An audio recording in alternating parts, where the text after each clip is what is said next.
And I must say that in writing my recent book, Fairly Equal, Lawyering the Feminist Revolution, it became apparent to me that we had put in a lot of effort, and we certainly achieved a lot of advances, but there are certain problems that are intractable. And violence against women is one of them. And that is the issue that the METOO movement is focusing on, and that's what I want to talk to you about today, the continuing intractable issue of violence against women. We have been working to stop violence against women for a very long time. Although we've had some success, we have not achieved a society in which women can feel safe and protected. We have, however, reached the point, after centuries of silence in response to abusive treatment, where women are speaking out. METOO is a movement of women who have come forward only since October 2017 to say, this happened to me, I was assaulted. And other women say, we believe you. And they add, very often, it happened to me too. METOO is an abbreviation not just for the statement that this happened to me, but also for the message that women won't take this abuse anymore, but will challenge it. The conspiracy of silence by women played into the hands of men and encouraged them to act with impunity. The movement has encouraged surprising revelations from surprising sources. It went live with celebrities and movie stars and has spread everywhere.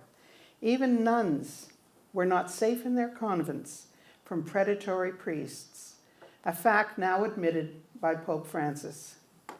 Many men lost their jobs and careers and the respect of the community because of the METOO movement, but not all.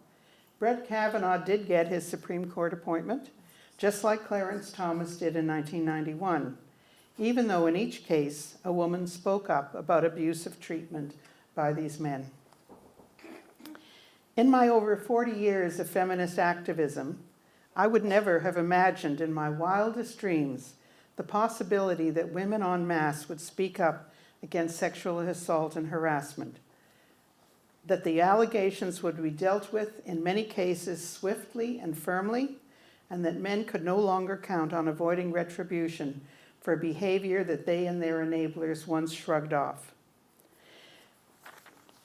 We must be grateful to the women who complain, for without their heroism, their courage, our society would not now be confronting this long-standing and much ignored issue. But there's also been pushback and backlash that we have to deal with. The crucial question is, how do we sustain and expand the METOO movement? How do we take advantage of the willingness of women to make it an issue? And what else can we, and particularly the laws and the legal system, do about it? That is, what should be next on the feminist agenda? Well, at least on the feminist agenda that I think is an important thing to do and that I'm talking about because I keep trying to find solutions to the problems that continue to exist. But before I talk about my proposed solutions, I want to look at the long history and deep presence in society of violence against women and why there was a conspiracy of silence. I think we have to understand where it all came from in order to be able to deal with it. It goes back to caveman days when men's naturally greater physical strength permitted them to assert their preeminence and therefore secure more power.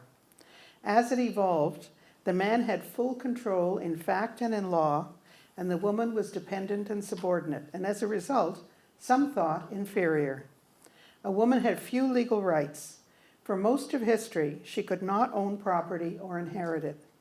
She could not enter into a legally enforceable agreement, even with her husband. For example, a marriage contract was not legally enforceable in Canada until the 1970s. I saw it happen. I called to the bar in 1974, and a couple of years later, the law was changed. But the law that I learned in law school said no such thing as a marriage or cohabitation contract. And that was the reason. Women were slowed down by our biological role as bearers and raisers of children. That was the other side of the coin. Men had the strength. Women had a biological role to bear children, and in which we had little choice. The only contraception used to be abstinence, and whose choice would that be? Even when contraception and abortion became available, they were crimes. A man's legal power to discipline his wife was clearly stated in 1765 by legal scholar Sir William Blackstone. The husband might give his wife moderate correction. I'm quoting now. The husband might give his wife moderate correction just as he is allowed to correct his apprentices or his children. This is the most explicit statement in law to justify abuse. The culture also accepted brutality by men toward women. The police, until recent times, chose not to interfere with matters within the home. In Canada, it was not a crime until 1983, only 36 years ago, for a husband to rape his wife. Marriage was considered consent to conjugal relations. These attitudes were ingrained in both men and women. The men enforced the rules in daily life and the laws protected them, but most women went along. We really didn't have a choice. Even if women complained to police, they were often not taken seriously and labeled their complaints as unfounded, because either they didn't believe her or didn't conclude that a case could be proven in court. In the few cases that were tried in court, many of the victims were mistreated and re-victimized by the legal system. So this is the backdrop to today's complicated reality. Even though many women are in a different position today, this still is the reality. Since 1961, looking around the room, I would say that most of us have that year still in our memory. Since 1961, women have been able to control reproduction with the pill. And since 1988, there has been no law prohibiting abortion. With the ability to choose when and if to have children, women have the opportunity to become independent in a way previously unknown in the history of the world. The women's movement for equality this round started in the 1970s, when women joined the labor force in great numbers. Women can own property now. Family law reforms of the 1970s and 80s gave women financial support and a share of property. There are pay equity laws too, even if they're not sufficiently enforced. We can and have relied on charter rights to decriminalize abortion. We have maternity and paternity leave. We have laws prohibiting violence against women in all its forms.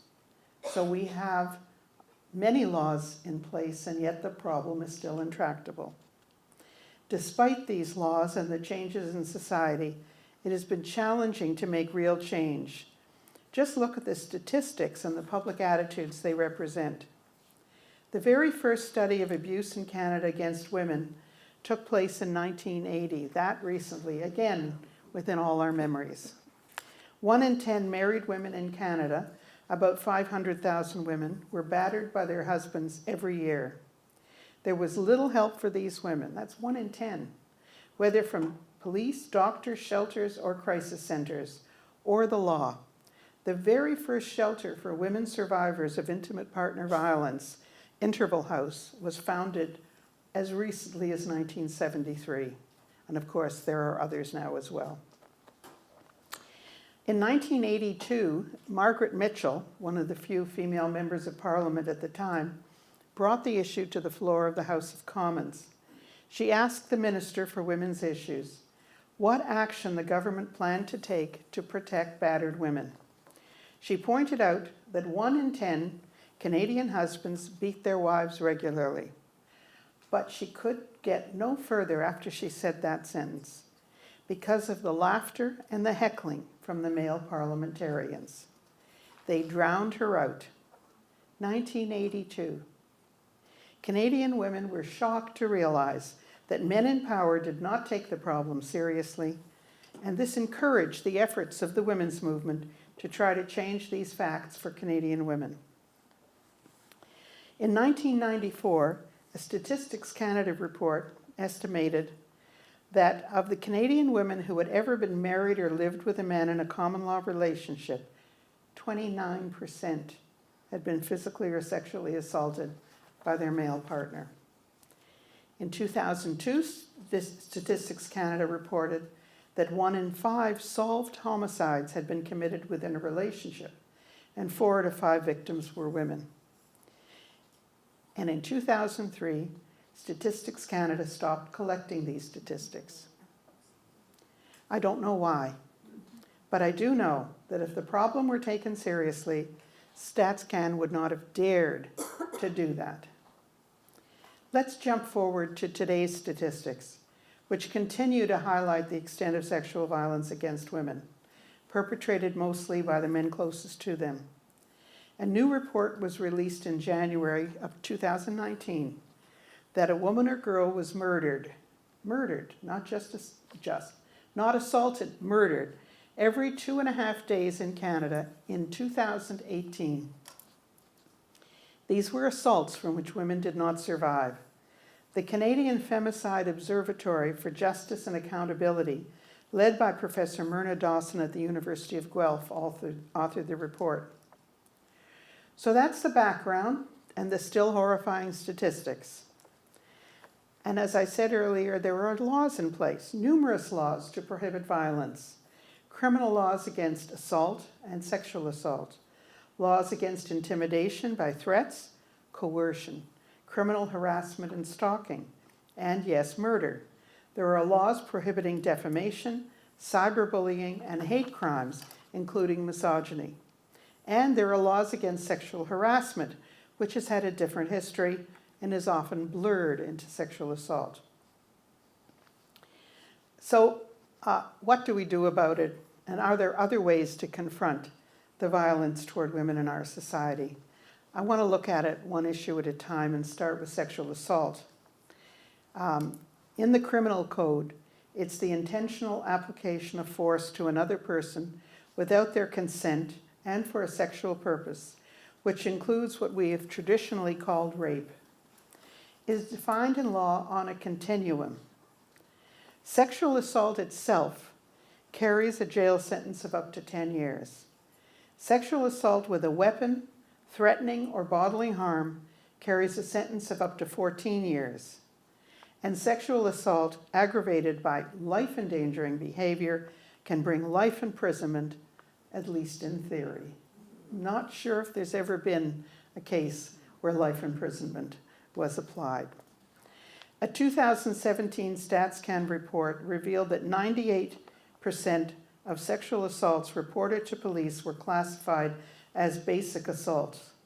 No weapon, no threatening, no bodily harm, no life-endangering behavior. I find that hard to believe and suspect that once they do pursue these cases, they charge them with the least possible offense. These are all criminal offenses applicable across Canada, which means they're considered by society to be very serious transgressions and must be proven beyond a reasonable doubt, with the penalties including prison. It goes from domestic violence by an intimate partner. Sexual assault can also result from date rape, when the man wants to shortcut the seduction process, apparently feeling entitled to a woman's body even without her consent. The best example of date rape is Bill Cosby's drugging of prospective sexual partners over a period of many years, finally resulting in a criminal conviction and official predator status. So the law is clear and the laws exist, but the application of the law has been muddied by people's ingrained assumptions, preconceived notions, unconscious bias, and a culture that seems rooted in the past. The police are the first ones the victim sees when she reports a sexual assault, and have been and continue to be the first obstacle. Many stop victims in their tracks before the charges were laid by finding the cases were unfounded. They didn't believe her. They thought she made it up. They thought she brought it on herself. Or this guy seemed so nice he couldn't possibly have done it. The Globe and Mail undertook a significant cross-Canada investigation several years ago. Lead reporter Robin Doolittle starts her 2017 report with the example of a first-year university student who was raped and left naked on the ground outside a campus party. Bystanders took cell phone pictures, good evidence, right? The perpetrator got scared and ran away, leaving his wallet and therefore his identity behind. Even with this flagrant evidence, he wasn't arrested or charged, and the police did not identify the event as a crime. This was 2017. They only gave him a warning and closed the file as unfounded, which meant there was no crime and no Crown Attorney or judge had an opportunity to rule on the case. After the Globe highlighted the campus case, lo and behold, the police reopened it and redesignated it as a founded allegation. The Globe investigation revealed that the national unfounded rate for rape was almost 20%, that police close 5,000 sexual assault cases as baseless every year. This distorts the statistics, which means we underestimate the extent of sexual assault, but it's clear that many perpetrators have gotten away with their conduct. The Globe study shows how important it is to shine a strong light on inequity, on equality, and on victimization. The unfounded rate is a sign of failings in the investigative process, inadequate training for police, interviewing techniques that ignore the effect that trauma can have on memory, and the persistence of rape myths and stereotyping, and unconscious bias among the police. As a result of the Globe's landmark study, just in July 2018, Statistics Canada resumed the practice they'd stopped 15 years earlier to track and report on sexual assault cases. And that's why we have that statistic, that 98% of cases are charged with the basic, simple sexual assault rather than any of the more complex cases on the continuum. The other good news is that the Globe series was so successful and challenging in causing the improvement of police practices that the Globe was able to report in August 2018 that unfounded rates have fallen across Canada. Police reviewed the cases they had pegged as unfounded and, given the light being shone on them, reclassified many of them as founded and pursued them. The police aren't the only problem. If police take the case forward and charge the perpetrator, he hires a lawyer and the Crown prosecutor readies the case for trial. The victim is a witness and is usually not separately represented. It's the Crown's job to prepare her for trial in court, and this is where women run into other problems. Not all the cases brought to them by the police are pursued by Crown prosecutors, and for similar reasons. For those cases that are taken to trial, women suffer more trauma. The job of the defense lawyer is to vigorously defend the alleged perpetrator, which means he must shake the victim's testimony. It's up to the judge to keep him in line. Unfortunately, in court, some form of blame the victim was the frequent response, as if a woman had only to say no, or tighten her legs, or dress differently to forestall improper male conduct. Some judges thought this way too, as if they considered it the responsibility of the woman to control male misbehavior, another deeply ingrained idea in our culture. Justice Robin Camp was brought up on charges to the Canadian Judicial Council because he challenged a victim in his court in a 2014 sexual assault trial. He ended up resigning in 2017 after the Judicial Council recommended his removal. But it's useful to look at this judge's behavior because it sums up what many female victims have faced in court. He directly asked the rape victim in court why she couldn't just keep her knees together, or sink your bottom into the bathroom sink to avoid being raped. He criticized her for not screaming when the assault took place, and we all know that many women don't do that because for fear of further problems with the perpetrator, and suggested to her that this all happened because she really wanted to have sex. He asked her why she didn't skew her pelvis, those were his exact words, to avoid penetration. And he later acquitted the defendant with these words, and I find these astonishing. These words that he said to the defendant, the male perpetrator, quote, "I want you to tell your friends, your male friends, that they have to be far more gentle with women. They have to be far more patient. And they have to be very careful to protect themselves. They have to be careful." This judge was more worried about the defendant and other men found in this situation than he was about the victim.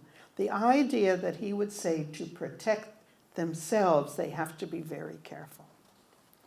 The Alberta Court of Appeal, thankfully, struck down Camp's decision and ordered a retrial on the basis that he seemed to not understand the laws on consent. Well, that's an understatement.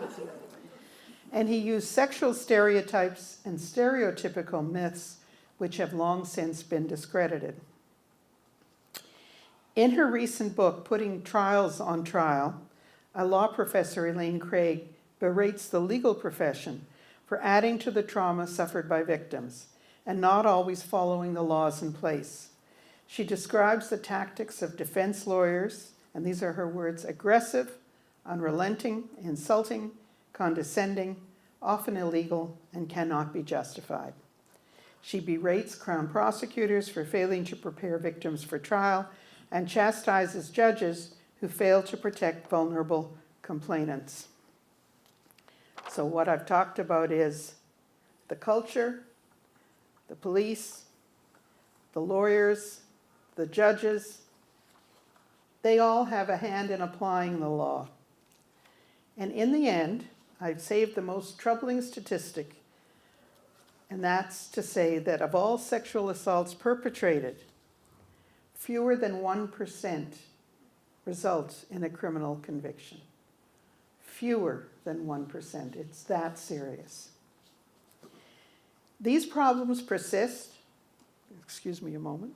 Meanwhile, I'm taking a drink. You can think about what questions you want to ask during the Q&A because we didn't announce that we were having them.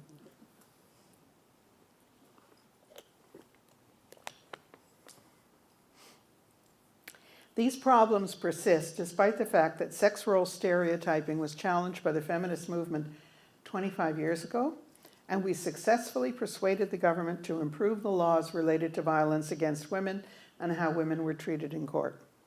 For example, the courts used to accept the defense argument that if a woman had ever had sex before with anyone, she probably consented to the approach by the accused. That's what it was like in the 70s. So the defense lawyer was allowed to cross-examine the victim at that time on her previous sexual history. The women's movement persuaded the government to change the criminal code, enact the rape shield law, as it was called, and not allow this. There was a time when a defense lawyer was allowed to read a victim's personal counseling records and cross-examine her on them. And that's the records with the counselor who she sought help from after she was assaulted. Now, the women's movement persuaded the government to change the law to prevent this. There was also a time when courts implied consent from an interpretation of behavior, usually interpreted according to the judge's own assumptions. The women's movement persuaded the government to define consent, that term that Justice Robin Camp didn't understand at all. But the law says that consent is actual and ongoing consent, otherwise known as no means no. Consent could not be implied. However, despite these laws, it's been challenging to get the legal system to meaningfully solve the problem. So we have to continue to educate police, lawyers, and judges to the meaning of sexual assault and the proper treatment of victims. The law was recently changed again to improve the interpretation of consent. And for example, what would seem obvious to anybody with common sense is now been sanctified by law, saying that an unconscious person cannot consent to sexual activity, as if we didn't know that. At the same time, the Minister for Women's Issues announced a new website to gather in one place all the information on violence against women, including $5 million to fill the research gaps.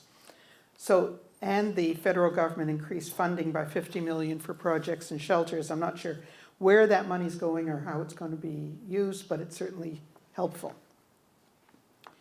But we have to do still more, and here we come to my suggested solutions. First of all, I think victims need their own legal counsel.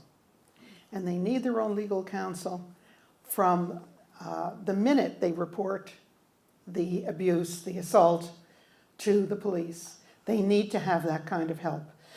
The prosecuting Crown attorneys, that's not really their role to help the victim, to help the witness. The witness is there to help them. Legal counsel should be paid for by the government, although I must say with recent changes in our own government and in their application of legal aid, I have some concern as to whether or not that can be arranged, but it should be. It should be one of the things we're asking for, that legal counsel should be available to represent the victim throughout the proceedings, starting with the first interview with the police. Pardon me. The second thing, lawyers. The provincial law societies, whose job it is to protect the public interest, should discipline those lawyers who treat sexual assault victims far more harshly than is required by their duty to defend the accused. This should be considered professional misconduct. There is a duty of conduct among lawyers to treat everyone with civility and courtesy, and I see no reason why this should not extend to victims, witnesses in these situations. Specialized courts with specially trained judges and other personnel are needed. In other words, judges who understand the law and the issues unique to these crimes. Sexual assault is a unique crime, and the reaction to it by the victim must be understood. Courts require training to understand how trauma is expressed and that it may affect a victim's testimony. And then there's issues with respect to prevention. An idea was innovated by a community in Massachusetts that's really worth looking into. And that's a system of proactive imprisonment to stop domestic violence from descending into murder. They developed the use of domestic violence high-risk teams with the help of experts coordinating with police, hospitals, and the courts. Their goal is to predict assault and to prevent it. In other words, that means the jailing of a prospective abuser preventatively in situations where it is reasonable to assume, given past conduct, that his partner is in danger. What they did was they created a danger assessment tool identifying 20 risk factors to help pinpoint when abuse is likely to escalate to homicide. They then devised a weighted scale based on the risk indicators to determine the level of danger. Their goal is to restrain the defender in preventive detention. And then from that, bail decisions, they're normally based on whether the perpetrator will flee or not. Instead, what they have is a dangerousness hearing, and bail is not permitted if the person is considered too dangerous to the community. I'm very pleased to report that a similar program is being investigated here in Toronto by the Barbara Schleifer Clinic, which specializes in helping abused women with counseling and legal assistance. I'm told they're developing a risk assessment tool with funding from the Law Foundation of Ontario to help lawyers and the courts to assess risks. So there's another solution. There's also gun control. In the hands of men who are violent against women, guns are dangerous. And the only way to control violent men using guns is to control guns. Canadian statistics show that access to firearms by an intimate partner increases the likelihood of murder by 500%. Guns remain the single most important factor to determine whether a violent episode will result in a fatality. I say ban all handguns. Bring back the long gun registry, cancelled precipitously by Stephen Harper when he was Prime Minister. License only those gun owners who are able to secure a positive medical certificate of mental health. Ban the sale and licensing of guns to anyone who's been convicted of domestic violence. Sexual harassment. Now that's a different entity in law from sexual assault, and there's considerable confusion among some people on just what sexual harassment is and where it fits in on the legal list of prohibitions, and just where it nudges up against sexual assault and where it is distinctively different. First of all, sexual harassment is not a criminal offense. It was not recognized as a problem at all until recent times. It was only in 1981, just 38 years ago, when the Ontario Human Rights Code was amended to add a prohibition against sexual harassment. Prior to that, you might be able to persuade a Human Rights Commission that it was a part of discrimination, part of the definition of discrimination. But it only became its own prohibition in 1981 in Ontario, and Ontario was the first in Canada. The downside is that being under the Human Rights Code, sexual harassment must be challenged by the individual complainant. It's not dealt with as a systemic issue, which must be resolved through systemic measures. The Giancomeshi case, I'm sure most of us remember that one, is a good example of the distinction between sexual harassment, a human rights issue, and sexual assault, a criminal offense. He did both and was accused of both. But he was found not guilty of the criminal offense of sexual assault in a trial, but he was still fired by his employer, the CBC, for creating a toxic workplace environment by sexually harassing behavior toward other employees. Sexual harassment, therefore, is important to understand. While it's applicable to employment, it's applicable to services, it's mostly in the context of employment that anybody thinks of it or uses it. And it was defined by the Supreme Court of Canada in 1989 as unwelcome conduct of a sexual nature that detrimentally affects the work environment or leads to adverse job-related consequences for its victims.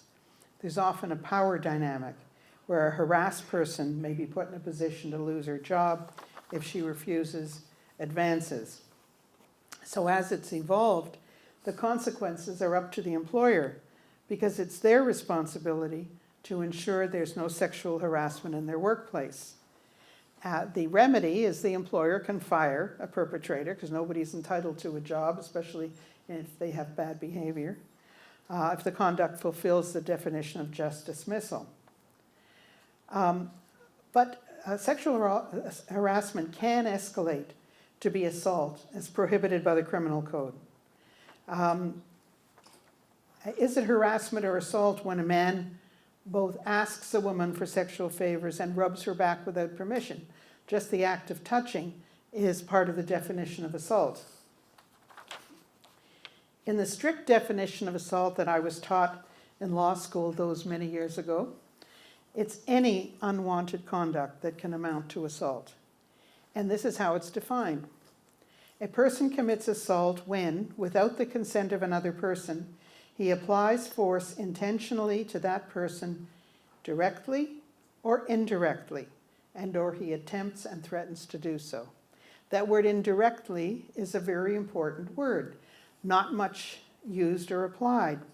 But it seems to me that this criminal code definition can include and should include sexual harassment. After all, what is an indirect application of force? I think sexual harassment fills that description. There's no logical reason, in my view, why sexual harassment should be limited to the employment context, except that that's how it evolved. That doesn't mean to say that's where it should end up. I previously described the continuum of the sexual assault offenses with 3 gradations. I believe the time has come for sexual harassment to be criminalized and be part of that continuum in the definition of sexual assault. If it was a criminal offense, it would be the police instead of the employer who enforces it. And the same rules would apply across Canada. The rules applicable to due process would also apply, which is certainly a challenge that's being given to women in the METOO movement, saying that the perpetrators aren't getting due process. If it was all part of the criminal process, perhaps they would be less concerned. I think all these suggestions would help sustain the METOO movement. Sexual harassment is a criminal offense, gun control, educating police lawyers and judges who blame the victim, legal counsel for victims, proactive imprisonment. What else? What else would help sustain the METOO movement?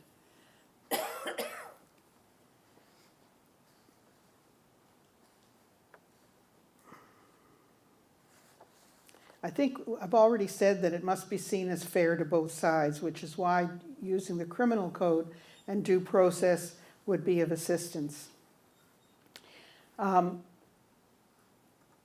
What's happening right now in a lot of cases of women's complaints, when it doesn't go before the courts, when it goes to employers or no one at all, is that it gets decided in the court of public opinion. And when numerous women come forward with the very same painful secrets about the very same individual, it shows a pattern on the part of the perpetrator. Then the court of public opinion will find it difficult not to jump to conclusions. So we are better off having a legal structure for dealing with these matters where we can.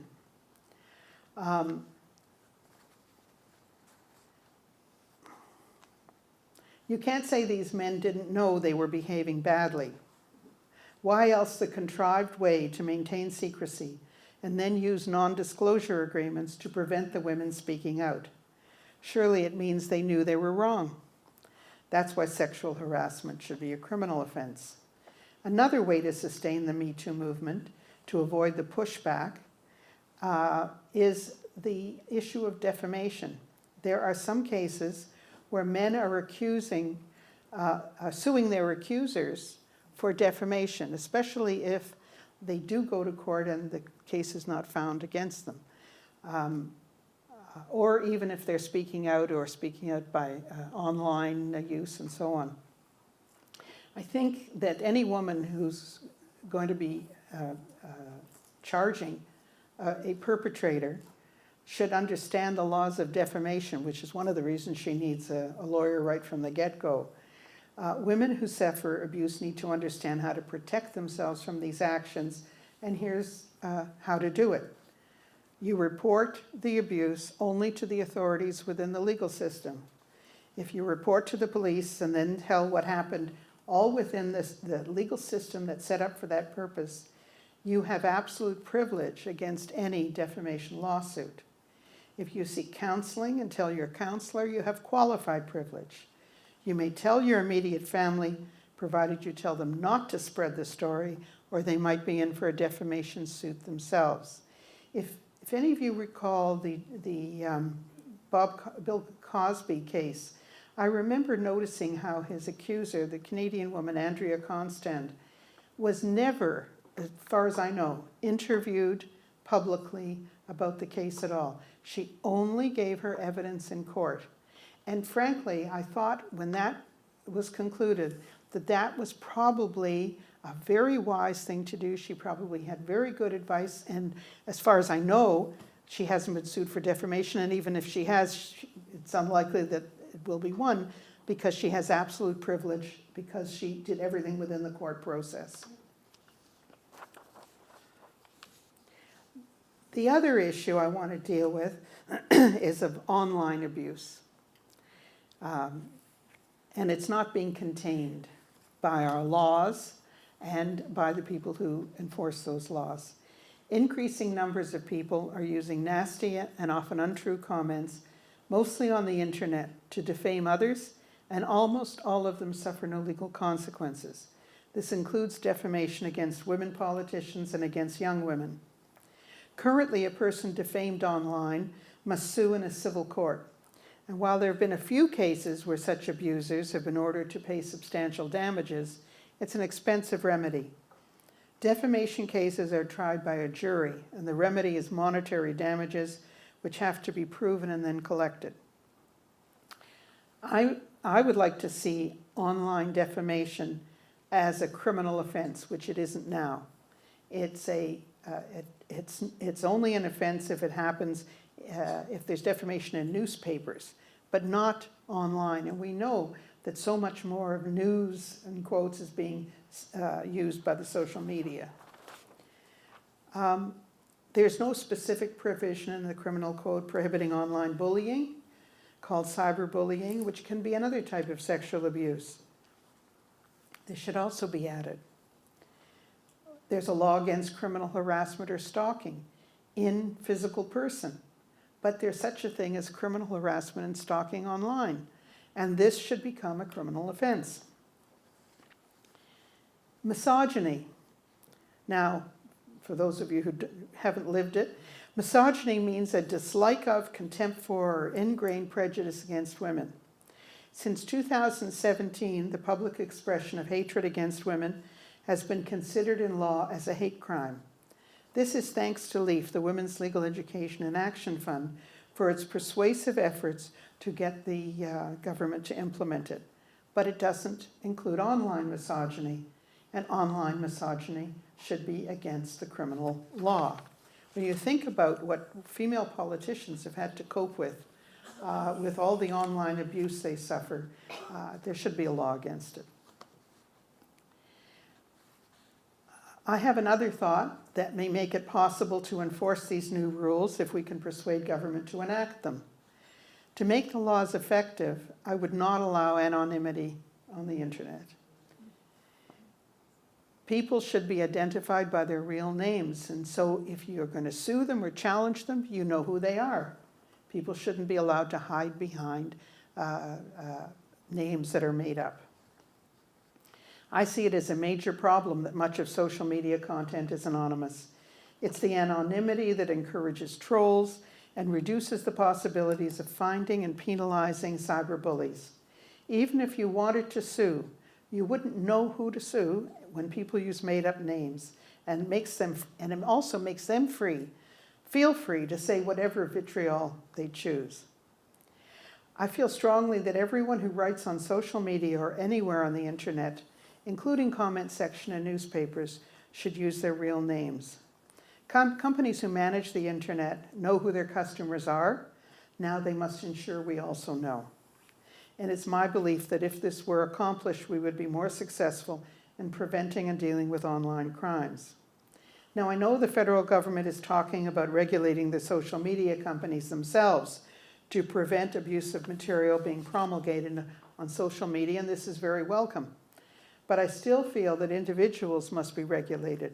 And in suggesting that criminal offenses should face those who abuse the internet, I think that's a good way to do it.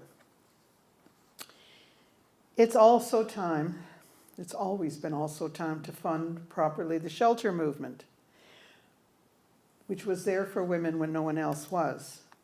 In 2014, Statistics Canada found there were 627 shelters for abused women across Canada with 12,058 beds.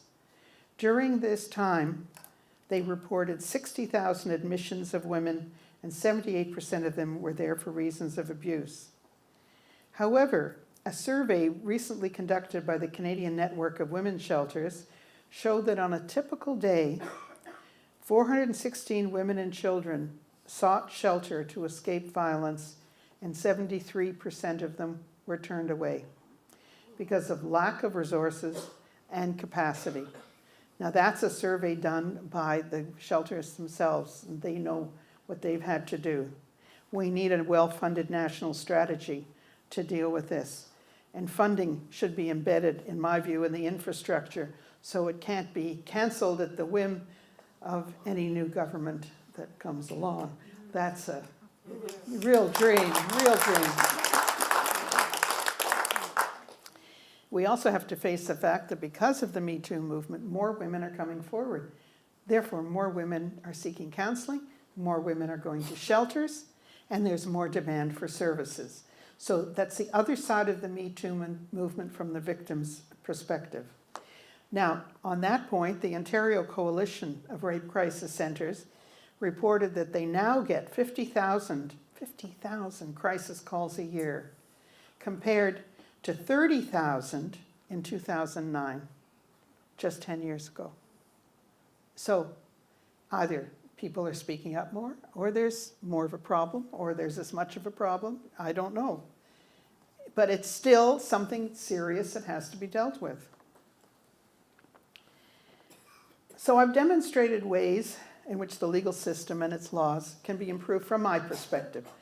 I'm sure there's other people with other ideas and there's other things that can be done, but mine is a start at least. And I know that shelters are essential until we've actually solved the problem, whenever that day might be. But I think we need a new national women's organization to be the unified voice for women nationally. And I must say, I'm very grateful to see the women who are here today, but I don't see too many young women. And it's the young women who are going to have to carry forward these